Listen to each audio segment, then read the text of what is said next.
Welcome to Three Thoughts On. Thank you everybody for being here. Three Thoughts On live from Lake Nona. My name is Rafael Andrade and I'm your host today.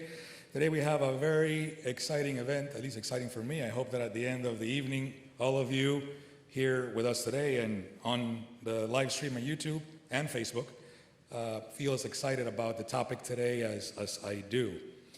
This event is kind of a kickoff for the Mega Health Jam that is taking place right at this space on September 6th to September 8th. And that is basically an event where we have basically a hackathon where we have a variety of people coming together to find solutions to problem statements in the health industry. So it's people that are interested in improving the quality of life, for us, working with healthcare providers to solve some of these problems. My guest here today is Enrico Marcellino. Enrico, thank you very much for being here. How are you today? I'm good. Thanks for putting a little English on that. Yes. Well, before we get started, we have a lot to cover here. I find that this is, again, extremely interesting to me. Why don't you take a couple of minutes to let us know about you and your path, and how did you get to where you are today, and what do you do today? Well, my background in healthcare has been, I use the word eclectic. I've had many different roles within previously Florida Hospital and now with AdventHealth over the last 23 years. Man, that's a long time. So I started out on the front lines in a registration role, and I felt like it really gave me the right entry into the organization, getting to deal with patients every single day. So I was responsible for registering them, making sure their pre-certifications were done, and collecting co-pays or deductibles or things like that. So probably one of the most hated people you see in the hospital, I guess. Then I transitioned from there into our process improvement department, and I think that is really where my brain started to make a shift. If anybody has done process improvement before, or performance improvement of any kind, it really does start to make you think about the world differently around you, and I think you start to focus on opportunity everywhere. Where does the trash can at Publix belong? Does it belong behind the carts, or does it belong inside the store, inside the next set of doors, so that people can flow in? It's things like that where you just can't turn that part of your brain off. But I've also had a creative background for most of my life. Started out acting at a very young age and transitioned into a production role and education at UCF. And so I led video content strategy at Florida Hospital at the time, and then as we transitioned into AdventHealth. And then I've also held roles in consumer experience design through our COVID-19 pandemic, and that was kind of a trial by fire situation. I've led management system strategy, and now I'm in innovation strategy. So a very, almost unrelated background, but I feel like it's all come together nicely into the role that I have today. So tell us a little bit more about that. So you're right now in what is called, and correct me if I'm wrong, the Office of Strategic Innovation at AdventHealth. Right. I mean, AdventHealth is a very large organization. What happens in the Office of Strategic Innovation? That's a good question. So we are currently building out exactly what that department is going to be doing, but today, part of that is getting ingrained into the innovative ecosystem of Central Florida.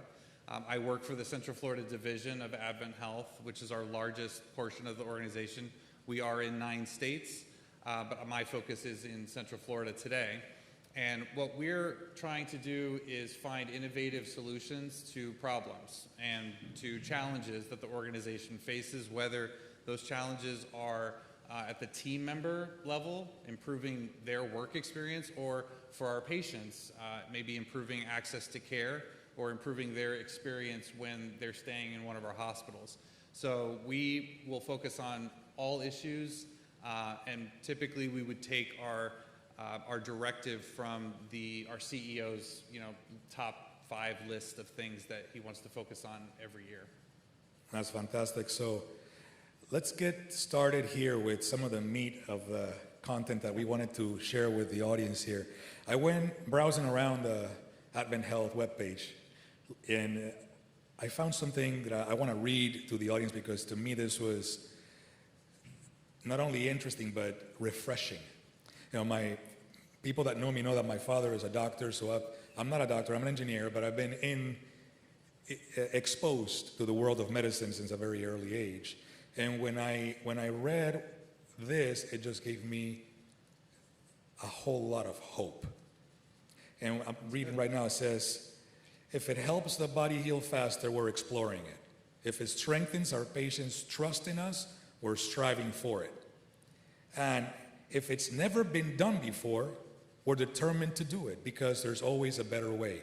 It is our responsibility to pave that way from discovering new treatments through clinical studies to redefine personalized medicine and harnessing the power to heal body, mind, and spirit. Fascinating, because at least my experience has been that medicine traditionally didn't live on top of these pillars. Medicine traditionally was trauma-based or disease-based. My father would always say, if you get hit by a bus across the street, go to the ER. You need to get fixed up, right? But if you're trying to prevent, it's a different story, right? So can you expand on that? This is exciting news. Tell us a little bit more about this. Yeah, I think a mandate like that it's a huge responsibility, right? Because everything that we do needs to live up to those words.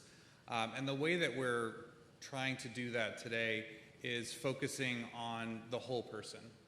If you've ever seen one of our commercials or if you've seen a billboard, you've probably seen the words "Feel Whole" underneath our logo. And what that means to us is making sure that our patients are not being treated just for the reason why they came into the hospital or the doctor's office, that they are being looked at as a whole person so that when they leave, they're going to feel better when they go back to doing what they actually want to be doing. Because the reality is nobody wants the product that we sell, right? That's a unique business model where nobody wants to have to use us. Nobody wants to come to the hospital. So when we are seeing patients, our focus now is to treat them body, mind, and spirit. And as an industry, healthcare has traditionally not done a fantastic job at the mind part, right? There are mental health facilities that are designed specifically to treat those issues. There are mental health physicians, but traditional acute healthcare has not really played in that space. It's been more of a handoff type of relationship. And our goal, and it probably comes from our mission, which is extending the healing ministry of Christ, is to live and practice the way that Christ lived his life. And it was not just addressing the singular need of a person. He addressed that whole person and made sure that they left that experience feeling better, not just healing them, but better as a whole. And so we are making improvements in those areas, and I think that our differentiator is our mission, and that addresses the spirit part. And we feel like when you have a sense of the spirit, and when you have an environment where team members feel comfortable praying with patients, that leads to better healing and also helps patients feel whole if that's how they want to experience care.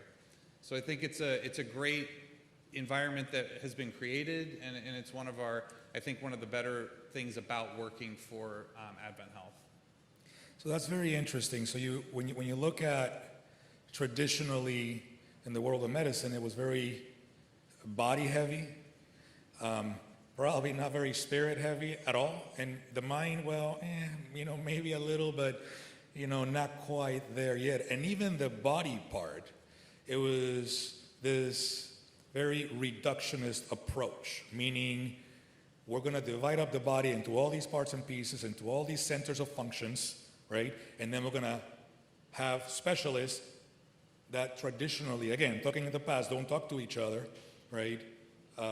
Try to solve what's going on based on the symptoms that the patient is expressing. And what I hear you say now is that, at least from an AdventHealth perspective, that's in the rearview mirror.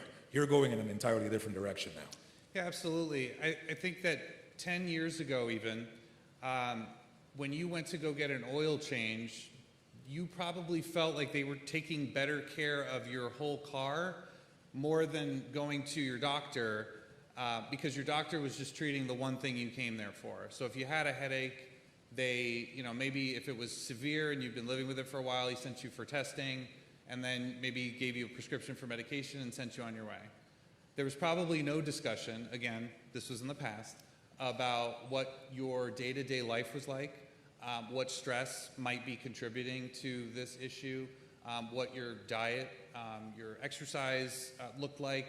So there was just almost like trauma triaging happening in healthcare, where it was, just get the person out, treat what they're coming in for, and then get them back to, living with potentially 2 or 3 other chronic conditions that they didn't address when they came in. So today, it's more important for, even in a primary care physician visit, that you feel like they are going over almost like an annual physical every time you go in. So if you're going in for a headache or chest pain, they're asking you other questions about what's going on. They're probing a little bit more, so that that visit is addressing you as a whole person versus just addressing the condition that you're presenting with. And I think that that is a move into the future of medicine. And again, when you go get your oil change, they're coming to you with that air filter that you had no idea had caked on dirt. And so when they show it to you, you're thankful, like, oh, I had no idea. Yeah, definitely change that out too. So hopefully in healthcare, we can get to that point where it doesn't feel like an upsell. It feels more like, let's talk about everything that's going on with you versus just this one thing. So let's zoom in on that for a little moment there, because that now what you're discussing is the fine line or the balancing act that doctors and practitioners have to dance between all the paperwork and all the stuff that they have to do, and then on the other side you have the amount of time that they get to spend with each patient. And the more of this, the less of this, right? So doctors are responsible for reviewing and writing a lot of information, but at the same time, they want to spend quality time with the patient. So to be able to bridge that gap, you guys are using innovation. So can you expand on that, some of the things that you guys are doing? Yeah, absolutely. We look at it as time value, and it's kind of 3 parts. It's the team members' time with the patient. How can we get them more time, more quality time, to your point, with the patient? It's also giving the patient more time back home, more time back doing the things that they want to do. And for our physicians, it's extremely important to have more time with their fellow team members like nurses and their clinical staff, and more time with their patient.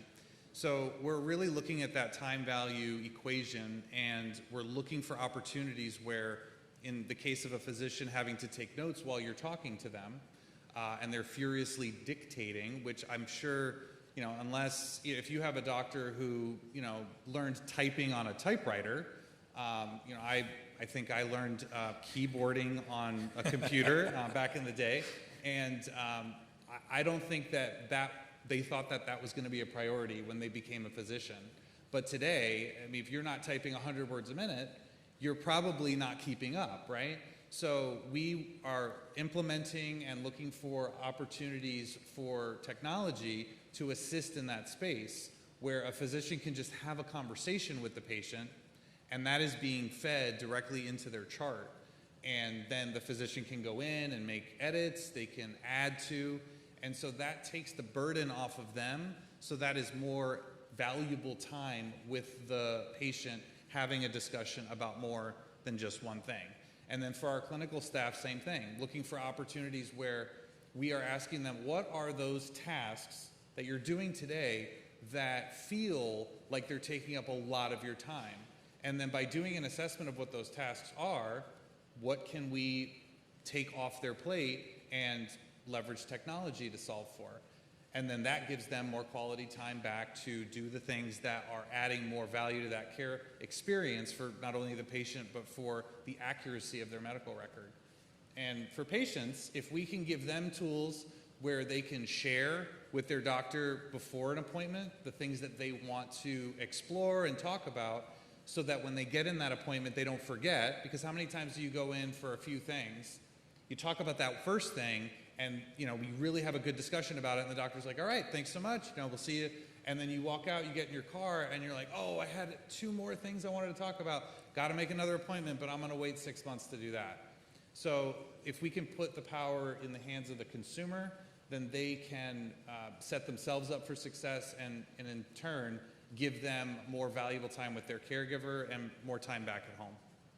So is it safe to say that you're using technology, specifically maybe AI, to bridge that gap? Are there any initiatives that either you're thinking about, or that are already underway, or that are already implemented to actually bridge that gap? So I'll make kind of a blanket statement about AI and healthcare. So we are likely the most risk-averse industry that exists, and that's because of the information that we deal with on a day-to-day basis, patient information. Because of its sensitivity, and because of the way that AI is often designed, where it takes the information and it takes it out of your own server or your cloud and puts it into their cloud, that poses a risk to give that to another company, a third party. So because of that, we have kind of dipped our toe very slowly into the AI space. We have an AI governance committee that is currently setting up a vetting process for materials that we would use to draw from, setting up that library of approved content that we feel confident is accurate. And so we are keeping patients' information safe, but there are AI tools that can be used to just kind of sit on top of our electronic medical record with, let's say, a preloaded criteria, and it's just reading the patient's chart in real time. So it's not leaving, it's not posing a danger to that information going away. It's simply cross-referencing with a preloaded set of criteria that comes from a governing body for healthcare, and then it's giving a recommendation to our caregiver of this is what you should do, or this meets the criteria for this level of what the patient should be categorized at. Whereas historically, that is on the nurse to decide. So the nurse is having to use their experience, their education, and their knowledge and whatever reference material they're accessing to make those decisions. And now they have a higher confidence interval because they've got kind of a tool there to tell them this is what it should be based on everything that's in the patient's chart. So they can say, that's exactly what I was thinking, boom, done. So that takes a lot of work off of a caregiver, and that's one specific example about how we're using that. And we've been using AI to read radiology scans for a while now, and that has exponentially increased the amount of work that radiologists can do. There's always a human there to make that decision. We're not just blanket letting AI run with the ball and say, yeah, whatever happens, happens. We trust you. It's there's always somebody there to be accountable and to make sure there's checks and balances. But it's become an incredibly useful, powerful tool when implemented in a safe way. And so again, we're going slow. Very interesting. So let me make a statement here, and then you can keep me honest and see if I'm following, because again, this is very exciting. So we live in interesting times right now where, specifically in this country and maybe in other developed countries, where more and more people are feeling a level of distrust, because of the things that we talked about, how things were being done in the past. In addition to that, you often hear people say, oh, I'm going to go out of the country to take care of this. I'm going to go to Canada to take care of that. Maybe I'll go to Colombia for that, or I'll go to Switzerland for that, because I can't get that done in the U.S. It seems by everything that you're saying that you're actually trying to fill that gap so that more is done, not just in the trauma side, but also in the proactive, preventive side, so that hopefully in some time from now, people feel, at least your customers feel like they're getting a better quality of health care, not disease care. Is that fair? Yeah, absolutely. I think that one of the benefits of social media is that it's made the world smaller. And we have access to information so quickly that things that used to be something you'd have to rely on word of mouth or experience it yourself to even find out that this new thing is happening in the world, now you can just see it on TikTok, Instagram, X, whatever your platform of choice is. And things like the kind of curated health, diagnostic experiences that are happening overseas, where you fly over there and you stay in a very nice hotel, and the facilities you go to, you spend an entire day and you get a battery of tests done, and they give you your results and they talk through what your follow-up care should be. A lot of Americans are going and doing that. I think that the going rate for something with like cancer preventative care is like $800 for the day. For all the testing, which is, it's from a healthcare standpoint, even coming out of pocket that much money for all of those tests is an unbelievable deal. We would not know that existed if not for social media, because somebody who is of influence in the organization would have to go do that or hear about somebody that did that and share their experience. But now you've got influencers that are just sharing that on different platforms, so we can see exactly what that experience is like, and then bring it to our Cancer Institute leadership, or bring it to our consumer experience leaders, and talk through how do we curate this type of experience at home. And with the amount of demand that's coming in Central Florida, 100,000 people a year are going to be moving here. The healthcare space needs to continue to grow. So it's important for us to create downstream revenue opportunities, but this is also just doing the right thing, right? It's providing people with tests that they probably normally wouldn't get because the route to get there would be difficult. Go to your primary care physician, say, I'm scared about colon cancer. And it's like, well, do you have any symptoms? I don't know. And then it would be difficult to get to a specialist with no real symptoms. And then for the specialist to order the test, the traditional healthcare path is more difficult than what you're seeing in other countries. I also didn't know that, everybody that's on a flight to Turkey is going to get a hair transplant. But I know that now because of social media and how cheap it is, and how, different surgeries in South America are incredibly cheap. So I think that because of our access to information, we can, in the U.S., start to think about improving care and think creatively, because it's a different model here, right? We have insurance providers, and we have to think about what that means in the care setting. But we have creative folks, and we are committed to creating experiences for patients that are meaningful, that they can get right here in their own backyard. So in order to be able to then accomplish that, what you guys are doing, or AdventHealth is doing, is you have these number of initiatives and these research institutes, right, that are responsible for doing a number of different things. And then along with that come the other initiatives that you mentioned that make you guys more like a problem solver, having that problem-solving mind. Can you expand on that a little bit? Like, what are some of the highlights of what's going on there? Yeah, absolutely. There's an opportunity probably in every area of our organization. If you ask frontline staff, what are your top 3 things that give you heartburn at work? They're ready to tell you, right?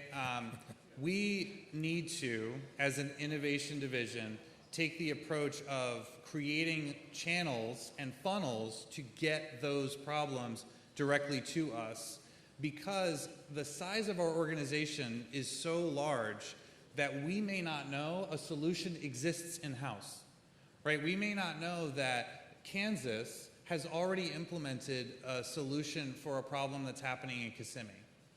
And That's not because we're bad communicators across the organization, but when you have 93,000 plus employees across 9 states, it becomes challenging to make those connections. And although innovation has been a buzzword for a long time, it is fairly new to healthcare in a traditional, more of a implemented sense. Like, people are creating innovation departments, and that's probably about 5 to 10 years old. But now we're really making this push into a problem-solving mentality where it's not just presenting solutions without problems to solve. It's more about getting a problem and really going aggressively after something to solve it. Because at the end of the day, that's what success looks like, right? I mean, you could have an alignment with 5 companies that have great tools, but if we're not using them, then what was the point of creating that partnership or relationship? So our task is to create those funnels and channels for sharing problems, not only from the C-suite level, but also from the front line where those problems are being felt the most.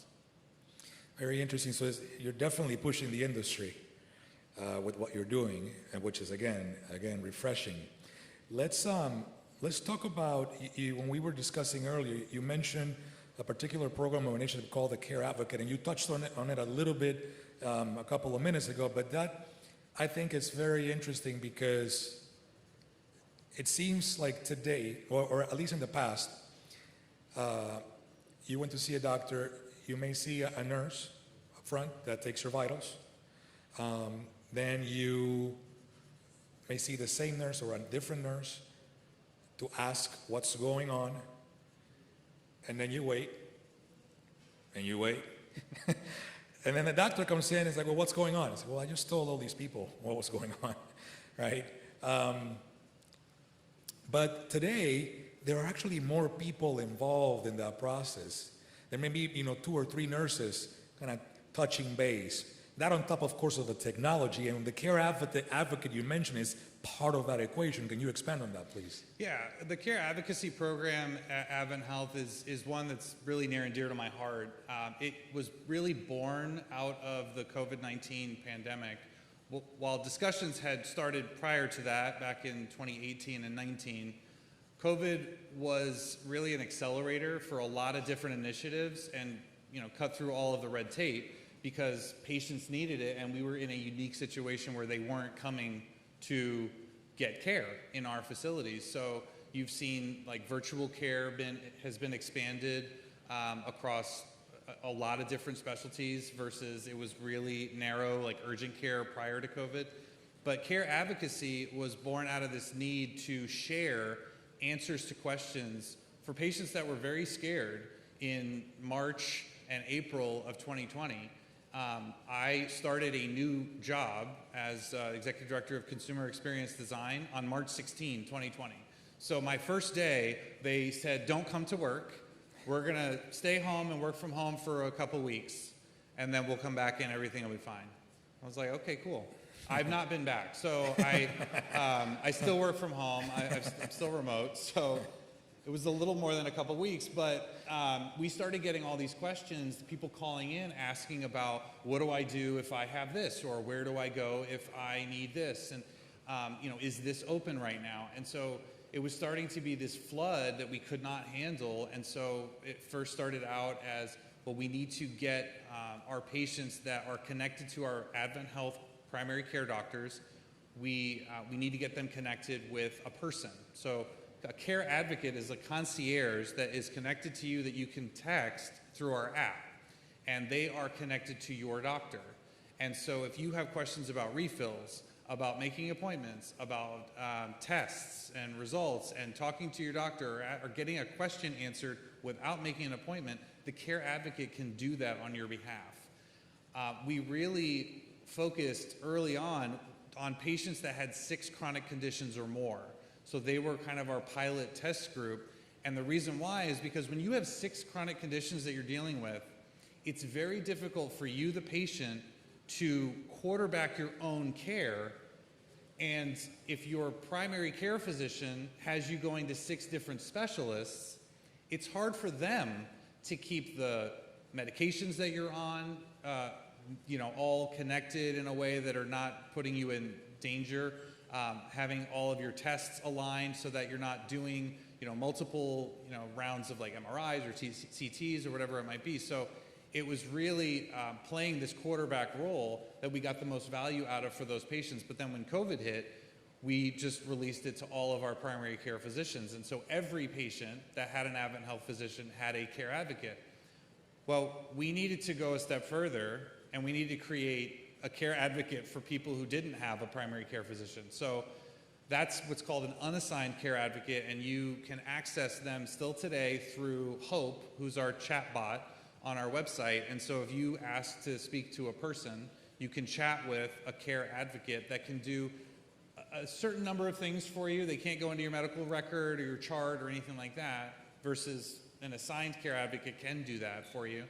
But it was a way to give real-time answers to patients who were frightened. And I mean, I was part of the group that was typing out what the messaging would be for not only Hope, when you're chatting, well, it's this question, and, kind of the answer tree that came out of that. It was just all hands on deck. I'd never done that before, but they were like, take these questions, and we'll take these questions, and we just, figured it out. So the care advocate plays the role, like I talked about earlier, of you can send them the things you want to discuss with your doctor at your appointment before the appointment, and they give it to your doctor to make sure that that list is checked off, even if you forget. So it's really empowering the patient and also alleviating that responsibility, because now they have this champion for them. And I've used my care advocate a number of times, and they've really saved me getting answers, getting medication authorizations, and things like that. And I just text them, and they respond within 2 minutes, and we have a conversation back and forth, and it's done. So I think that was one of the best things to come out of COVID. I think we have a little over 100,000 users signed up for care advocacy today, and I think we're aiming for over 1 million coming up pretty soon. So in the middle of all that is innovation and technology, which is the reason we're here, because we have this mega health jam coming up in a couple of weeks right here, September 6th through 8th. And you personally have, and by the way, for folks that don't know how a hackathon works, it's basically a group of people that come together that are, whether they're technologists or coders or creators or engineers or whatever it may be, they come together to try to solve very specific problems. Those problems typically get postulated by folks like you who you have to solve these problems for real people, right? So what better ecosystem than to take a bunch of folks that are really good at what they do, come together, connect with you, they get the feedback from you, then they go away, and they come back with a possible solution that could be someday productized and become part of the ecosystem that you've described so far.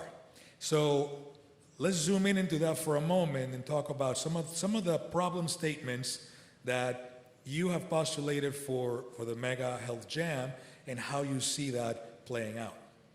Yeah, we know that there's a lot of talent locally here in Central Florida.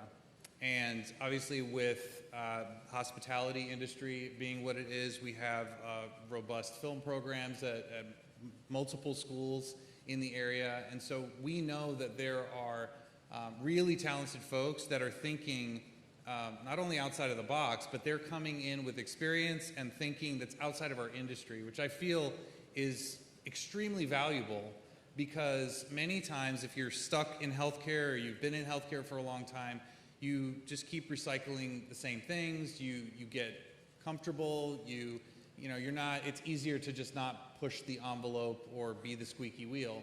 And so when you have outside folks coming in that can see it with fresh eyes, with new perspective, we feel like there's a real opportunity there to create something unique and something that will really impact a population who doesn't think like us, who does not, they're not ingrained in our healthcare world. They don't speak our language and say all of the acronyms that exist in healthcare. So, there are things like, we talked about Mind, in the mind, body, spirit model being an area that we are focusing on in, kind of for the first time in a way that we're taking ownership of it. We would love to see, as part of the jam session, that maybe there's an opportunity to create something that allows our caregivers to experience what it's like to care for patients with different mental health challenges. So think about autism, for instance, and what somebody with autism, how they might respond to an ER setting. It's scary enough when you go to the ER with your own condition, but then, add on top of that the extrasensory challenges, all of the beeping, all of the, staff conversations, what's happening in the next room, even the waiting experience. Like, what does that feel like for them? There could be an opportunity to create empathy, to have somebody live in the shoes of a person and see what it is like. Because if you walk in someone's shoes, oftentimes you have a better understanding of how to respond to them. So that might be a unique opportunity to explore. I'm not trying to prescribe what anybody works on, but I think that might be fun. Yeah, and no, and this is fascinating because I was looking at your list here. There's a number of, if half of these get implemented, we've leapfrogged, 5 years, 10 years of healthcare, from a preventative side. We're talking about here how to maybe gamifying patient health goals so that the patients can stick to them, right? Or using virtual reality and augmented reality, right, to improve the pre-surgery experience. Is any one of these closer to you that you would like to see it done? Personally, I'm kind of a tech junkie to some extent. All the new stuff that comes out, I want it. I want to use it. I want to experience it, and I also want to create for it. One of the hardest things about the Vision Pro is that I can't today adequately shoot content for it and put it on Vision Pro or watch it on a Vision Pro. I think it's an unbelievable piece of technology, but there are healthcare systems even here in town that are doing things with VR that are very exciting and very impactful to patients. Just a simple waiting room experience before a stressful test. Like if anybody's ever had an MRI, it's like being in a coffin and people hitting wrenches on metal on the lid of the coffin for 45 minutes, and they're like, "Be still, don't move, don't breathe," and that's tough, right? That's a tough test, and if you've ever had it done, you're sitting in that waiting room with a little bit of dread. And if you can put on a headset and scuba dive for 20 minutes while you're waiting and check that off your bucket list because you know that you have a respiratory condition that prevents you from ever doing that in real life, then I think that creates a better experience overall. And it was just this small thing where you had just kind of a visual experience. So things like that. Pre-surgery, I think that if someone is anticipating what a surgery is going to be, how many times have you thought about what you're about to do? You've never done it before, it's new, and you have apprehension and you're scared, but after you've done it, you're like, oh, that wasn't that bad. If you go through the pre-surgery experience in virtual reality, maybe that creates a sense of comfort on the morning of, because you're like, okay, this is familiar, I went through this already, I know that I'm going to talk to this person, and then I'm going to go down this hallway, and then I'm going to go into the room, and they're going to move me onto a different bed, and all right, I'm prepared because I went through that. Even looking inside of your own heart, what would that be like if you're going to have cardiac surgery, and for the physician to show you exactly what he or she is going to do during your procedure? For me, I love when my dentist is telling me what he's doing versus I have to guess because of the reflection in his glasses, and it looks awful. The whole thing looks terrible. So I'm just imagining the worst, but then when he tells me, like, I'm doing this, and it's only going to take 2 minutes, and it's like, oh, all right, no problem. So I think more information and more communication is better. And then there is the work that hopefully some of these coders and these creators can do about the future of work. Yes. Right? Like how do we use technology to incentivize kids to want to be in the healthcare space? Because to be quite honest, I did not, my father wanted me to become a doctor. And I said, no way. Why? Because I want to have a life. And he didn't have a life, because he was always on call. But things are different now, right? We have technology, we have new processes, new procedures, and some of the things that you put in there, I was like, well, how do we use AR, VR, or whatever is available out there to incentivize young minds so they want to be part of this process? Yeah, this is a industry-wide challenge that we will be facing over the next decade. One thing that happened during COVID was that we all really celebrated our healthcare heroes, right? But it became a scary job to have during that time for our healthcare heroes. So they already deal with patients that have airborne things that they're coming in for. So it is a challenging space to work in pre-COVID. So now you have this idea of a potential pandemic situation. It really scared a lot of people, I think, from joining medical schools, nursing programs. So we have seen a reduction in people that want to come into the healthcare industry. Because of that, we are going to experience a shortage in the next 5 to 10 years. So we have to think about not only how do we recruit better, how do we make our environment of care better for our team members so that they feel like that job is one that they feel fulfilled, that's not scary, it's an environment of love and care and empathy. We need to incentivize, to your point, our young future healthcare workers, and I think that there's a way to make the things that happen in a healthcare setting exciting in sort of like a gamified way.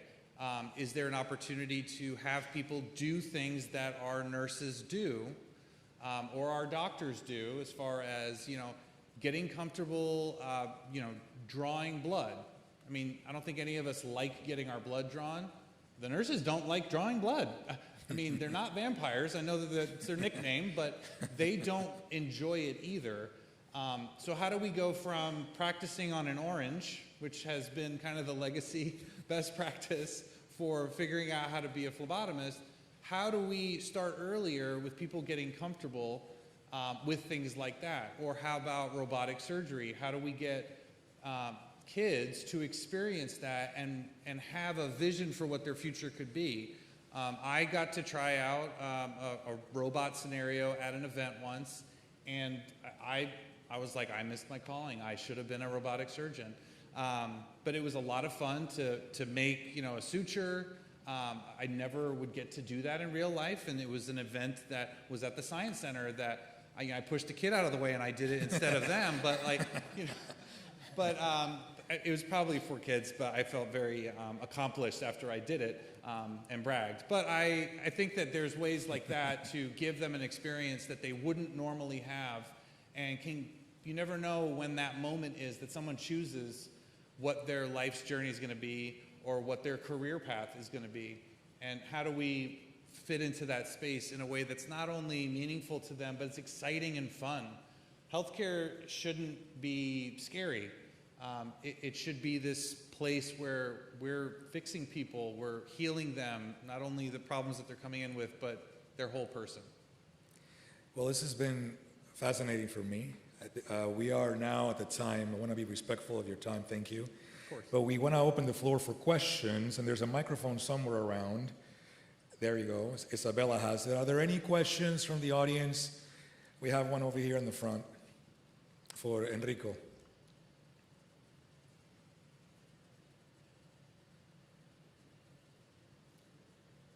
We got is this mic working?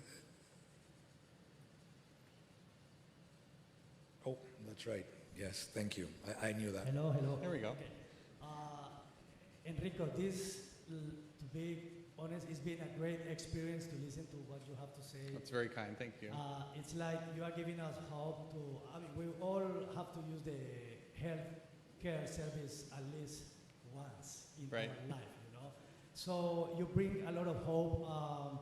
My question is, you are a futuristic person, you know, you think ahead, you are a visionary, like a lot of things, like a lot of people in this room. So there is something going on with Elon Musk and Neuralink, that device that he wants to implant just to help the quality of life, according to what he said. So how AdventHealth related to that futuristic thing that is going to happen at some point? So do you go along with that of implanting chips to improving the quality of life of people, or no? So yeah, it's a good question about basically new technology. It is a lot easier for somebody to privately build something and test it than it is for an organization, a healthcare organization, who again is very risk averse, to implement it.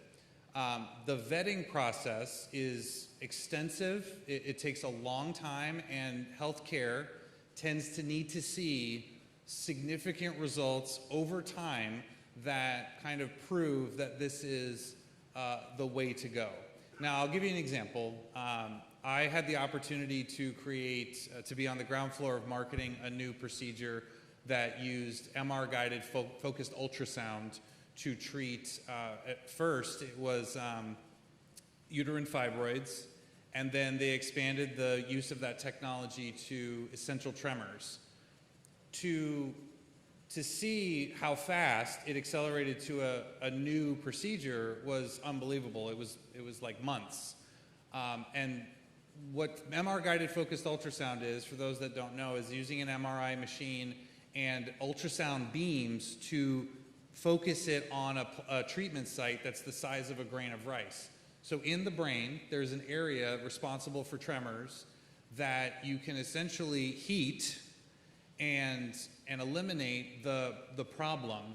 And the most amazing thing about this procedure is that you see the person being healed in real time because they're awake. So the procedure begins. They're unable to write anything. Their signature looks like chicken scratch. They can't make a spiral at all. They're all over the paper. And by the end of the procedure, they are signing their name. They are writing. It is changing their life. I mean, these people can't hold a cup of water or coffee. So that technology, we actually adopted in AdventHealth before it was being paid for by insurance. And so before it received full Medicare approval, it was kind of an elective procedure, but it had gone through years of success and testing, and so we felt comfortable adopting that, and we've been doing it out at our Celebration campus for a few years now.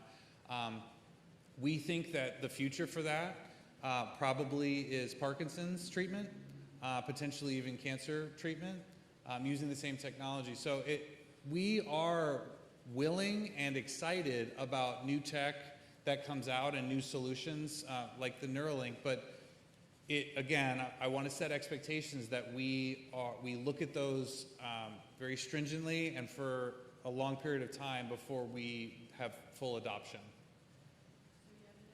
Any other questions? Yes. You made reference to AI in the healthcare space. What do you see that AI is accelerating right now that would be in the parameters of being safe, HEPA certified, that type of stuff, that you know that AI is going to be playing a different type of, elevating the level of healthcare? So, admittedly, I'm an Apple fanboy, and so I'm going to preface it with that, but what they are doing with their new operating system, I believe, will become the standard by which AI companies feel like they need to operate in, which is to say, the AI will sit on your phone and only stay within your phone unless you give it permission to leave. and it's acting as kind of a virtual assistant on steroids, hate that term, but essentially that it's looking at your own information that sits on your phone and stays within that. For healthcare, that is near and dear to us because that means that the patient information doesn't leave and that we can have AI be a tool that looks at our medical record and then can give recommendations to our clinical caregivers. It can give information to our patients. We can do things like creating a digital twin where, let's say you have a specific condition you're coming in for, and we have accessed a database of cases where we have a person that kind of resembles you digitally. That we don't have names or anything, but same, BMI and same age and same condition they're presenting with. Maybe you're saying you have one thing that's wrong with you, and this person came in with 3, and that nurse now has a prompt that says, maybe ask if they have these 2 things too. And when you ask, they're like, oh yeah, that's been hurting for like 2 months. It's like, okay, well, we're not only going to send you for a CT, we're also going to do an ultrasound of your foot. And that's where we get to a more, use your term, functionally integrated care model where it is treating more than just even what you're coming in for. So we're excited about that becoming how people see AI in a safe way, where if it, and I'm not discounting the capabilities of like a ChatGPT or Jasper or anything like that, where those models are going out and they're harvesting from kind of all data and then feeding you information. That's also helpful. But when it comes to patient information, we're definitely going to be very late adopters to having that sort of integration. I hope that's probably a long answer to your question, but I hope that was helpful. Okay, so I'm going the next step after AI and after we start actually using these tools. So I've actually worked in the field of 3D simulation and 3D printing for medical. And one of the problems we had was patient data, even if you de-identified it, the systems in the hospital don't allow for export. You have to basically put it in a physical media, like a CD, or you have to be on the network, and you basically can't export that to make use of the data, even if you de-identified it. And it's a real, as far as trying to innovate, it seems to be a main limiting factor in really making some cutting-edge software. One of the things I found that even the 3D printing industry needs is developing software that you can have on the tablet that'll allow a doctor or surgeon to create a tool that's specific to a patient and also is modifiable at an engineering level with ISO and other types of things that will, you could bake into the software and into the process itself. All of that is limited by the fact that this data is firewalled and held in a very old-fashioned methodology of holding data. Yeah, for sure. And I think that where we have seen some improvements in that area is in the area of creating personas of patient data. So it's leaving off those key identifiers that would say it's this patient when sharing that data. So we have partnerships with companies that have access to massive databases of third-party, basically other healthcare systems, patient data that does not have those identifiers, so that we can, with our data integrated, build a better model of what our patient population looks like across our whole organization, all 9 states. Those are helpful in marketing, in research, and creating subsets of the population. It's probably not helpful to not have an identifier that you can kind of point back to when you're talking about a specifically engineered piece of equipment. I think for that, there would need to be something that's created that's similar to how we pull that kind of data and leave off the identifier, so that the vendor or the third-party partner does not have access to it, but are essentially feeding us back the opportunity to create it for that specific patient. They may not know who the patient is, but we have made the connection in the back end to know. So I think that that's, what I'm describing as a workaround. I'm not in that space, but I will say data analytics across healthcare, and I've talked to healthcare companies across the United States. Data analytics is in its infancy when you compare it to other industries in healthcare. I'm not talking about access to data. We are data rich. We have not centralized it. We have it siloed. So if you want data on our team members, that's with HR. If you want data on patients, that's with a clinical analytics team. If you want data on radiology patients, that's with a different team. Like, all of it is extremely siloed. And so the question becomes, do you create a process to integrate them and make them centralized, or do you create a platform potentially that you would just run a query and it has access to all the different data so that you can be fed that? And so I think it would be a part of that construction where you could share only the specific information that you would need to create the tool. Are you aware of any similar to large language models where it's studying like all the different languages out there, or all the different all the different structured information to all the different MRIs and CT scans? Because I went to get an MRI, and the second they turn off the machine, all that 3D data is lost, and they only record the slices that they need. But there's so much data that is being flushed away that if you were to put it into a similar large language model, you might be able to let the AI go, statistically, I know that this is what cancer looks like in a specific organ. And I haven't heard of anybody really doing that yet. So we have been using AI to help us in that way with radiology specifically for a while. It's one of our first implementations of AI with the organization that I heard of. And that has, like I said, exponentially grown the amount of patients that radiologists can see and scans.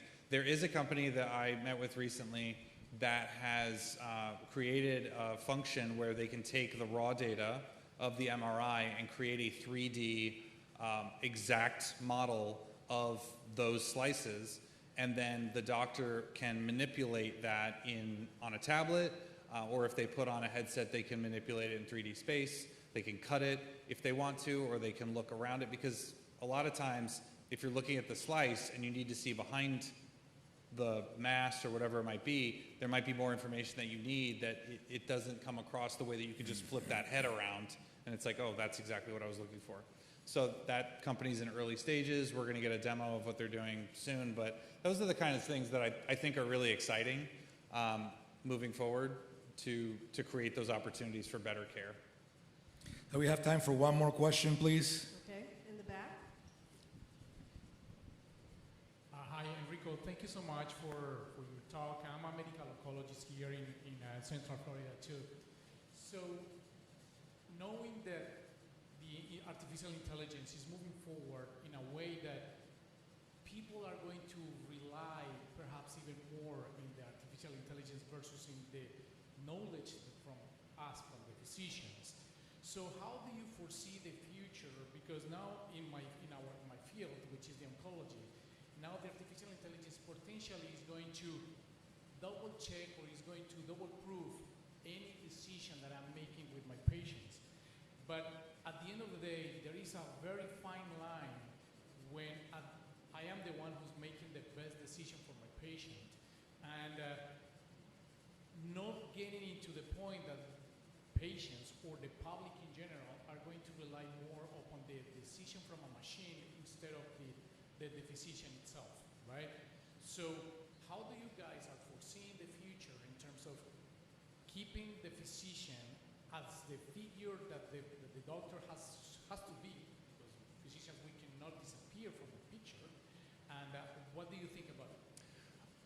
My personal belief, and this resonates with the people that I interface with, not only in innovation, but kind of across the leadership landscape, is that AI will not replace people, but it might replace people who don't use AI. So AI should be a tool that you use to do your job better, is my belief. It should not be a replacement for you. So I'll use an example. Copilot is the AI tool for Microsoft, all of their Microsoft products. We recently got it back in April, and I have tried it a couple times to write an email. I've written the email and it said, Copilot, check it out for me, rewrite it. What do you think? And it is always a very robotic result. When I write an email, this is just me personally, I try to be my most authentic self, but my tone will change based on who I'm talking to, right? If I'm sending an email to my boss, it's going to sound different than sending an email to an outside, an outside company CEO or somebody that works closely with me. Those tones are going to change, and AI, I don't think, has gotten that right yet. So I don't even think that AI can replicate our tone, although I will say, in terms of audio, it does a really great job. Just taking a paragraph of you reading, and I mean, people are doing audiobooks like that now, and it's hard to tell that it's AI. So I will say that in the creative spaces, I don't think video, we're even close. I worked in video, so maybe I have a more discerning eye, but I do think that AI can be a helpful tool to anybody that uses it, and it can make their job faster and easier, but it should never replace the person. So in your case, AI should be a way for you to feel more confident in the decisions you're making, because now you've got not only your expertise and your knowledge, but you've got whatever the database is that is feeding that recommendation, or looking at thousands and thousands of scans that are similar to the one that you were looking at without AI, and then sending you a result that is similar to how you, based on you looking at all of those scans, can identify the right thing. That's another helpful tool to give you a confidence interval that's just higher. So I think that a human will always need to be involved, and a human should always feel that they're accountable for that decision. They can't say, well, AI made me do it. So as long as we're, especially in healthcare, as long as we're still staying accountable, I think that's what's most important. Well, Enrico, this has been fascinating. I thank you for your time. My pleasure. Thank you, everybody, for coming. Those of you who tuned in, thank you.